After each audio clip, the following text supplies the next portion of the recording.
I started drumming very late. I was 19, and I was walking past a drum shop one day in Portsmouth, in England, where I come from.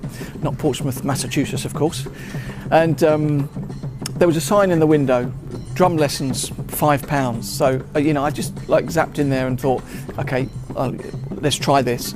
And I had a couple of lessons. There was a guy there called John Hammond, who was a great guy, and he was very supportive and said, you know what, you could do this if you spend some time with it. You could be quite good at drumming, So it was really supportive and antithetical to my education, which hadn't worked at all.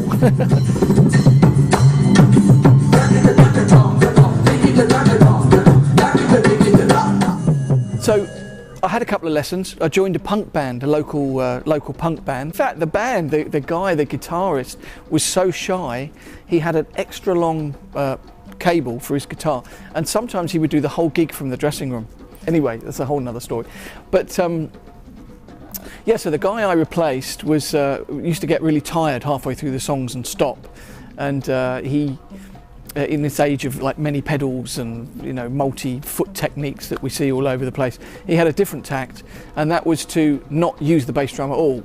He used to just use it for the small tom. So stopping halfway through the songs and not using the bass drum. So they thought I was like Gene Krupa or something. It was like, wow, this guy can get all the way through the song. And of course, all I had was buff chat at various tempos. I call it the versatile buff chat, because you could do it, really fast or really slow. So, that was good. And yeah, that was the start.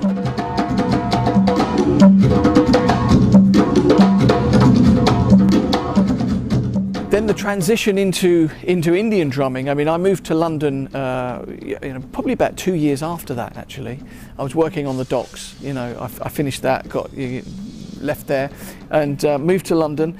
And I got a bedsit, horrible little bedsit, room with no window, room without a view, And it had been used as a concrete store. So you get out of bed and all the dust had come up and you'd be like, oh mate, this is like 9 months of hell. Didn't know anyone, didn't have any money. But anyway, after a while you start to play in some bands, you meet some people, and after some time there was a festival in London, Festival of India in Alexander Park in London. And through that, I got to hear Indian music for the first time. It was just, a friend of mine lived nearby, and the music came in the window one summer's night, and we went over, looking, what is this music? Where's this sound coming from?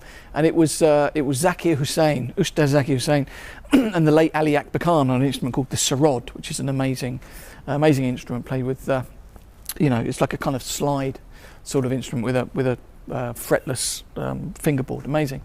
And I was blown away. It's this massive sound and virtuosity. It was a massive sized auditorium, and they were right at the front, obviously, as you would be, performing. And they were just two tiny dots on the front of the stage, but this massive sound coming out. So that made a really big impact on me. And then a couple of weeks later, I saw an advert in the paper, tabla lessons. And, that was the beginning of it. I was very lucky because after a couple of the group lessons, the tabla teacher, a guy called Yusuf Ali Khan, nephew actually ironically of Ali Akbar Khan, the guy I'd seen with Zakir Hussain, and he said, look Pete, come on, I'll teach you for nothing, you just come whenever you want.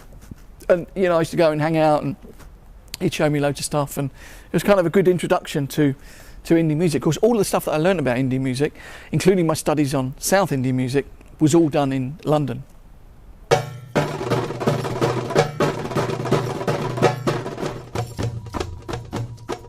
One of the things that attracts me a lot to any company really is when that the people behind the company are players, and particularly with Vic Firth, where you've got such a fantastically accomplished musician and someone who's really been along the road as a great performer.